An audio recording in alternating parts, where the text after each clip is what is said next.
మధిర పట్టణంలో under ground drainage నిర్మాణ పనుల్లో అవినీతి రాజ్యమేలుతోందని ఆరోపించారు బీఆర్ఎస్ పార్టీ నియోజకవర్గ ఇన్ఛార్జ్ లింగాల కమలరాజు. డిప్యూటీ సీఎం బట్టి విక్రమార్క ఎందుకు అలసత్వం ప్రదర్శిస్తున్నారని కమలరాజు ప్రశ్నించారు. బట్టి విక్రమార్క మధిర పట్టణ ప్రజలను ఇబ్బందులు పెడుతున్నారంటూ ఫైర్ అయ్యారు. తక్షణమే అండర్ గ్రౌండ్ డ్రైనేజీ పనులను నాణ్యతతో పూర్తి చేయాలని డిమాండ్ చేశారు. లేదంటే ప్రజలతో కలిసి పెద్ద ఎత్తున ఉద్యమం చేస్తామని బట్టి విక్రమార్కను హెచ్చరించారు. శంకుస్థాపన రోజు ప్రారంభమైనటువంటి శివాలయం రోడ్డు దగ్గర నుంచి ఇప్పుడు ఉన్నటువంటి టీచర్స్ కాలనీ రోడ్డు వరకు నగరంలో ఉన్నటువంటి అనేక ప్రాంతాల్లో మేము పర్యటన చేశాం.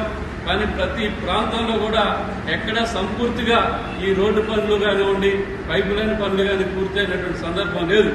2 నెలల నాడు తవ్వినటువంటి గోతులు కనీసం మనుషులు నడవటానికి కూడా మరి ఇబ్బంది కలుగుతూ ఉన్నది. బండ్లు 2 వీలర్స్ జారి పడిపోతా ఉన్నారు.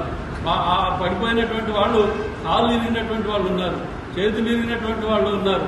ఒక ఆయన అయితే అంబులెన్స్ రాక మరి హార్ట్ అటాక్ వచ్చి ఒక టీచర్ గారు అక్కడికక్కడే చనిపోవడం కూడా జరిగింది.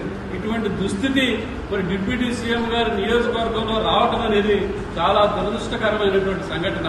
అందరూ అనుకున్నారు 128 కోట్ల రూపాయలతో డ్రైనేజీ వ్యవస్థ వచ్చిందంటే అయ్యా ఇప్పటికే మరి బీఆర్ఎస్ పార్టీ ఆధ్వర్యంలో సిమెంట్ రోడ్లు చాలా వరకు పూర్తయినాయి, ఇక డ్రైనేజీ కూడా వస్తే ఇంకా బాగుంటుంది అనుకున్నారు. కానీ వేసిన సిమెంట్ రోడ్లని ధ్వంసం చేసినటువంటిది ఈ డ్రైనేజీ వ్యవస్థ.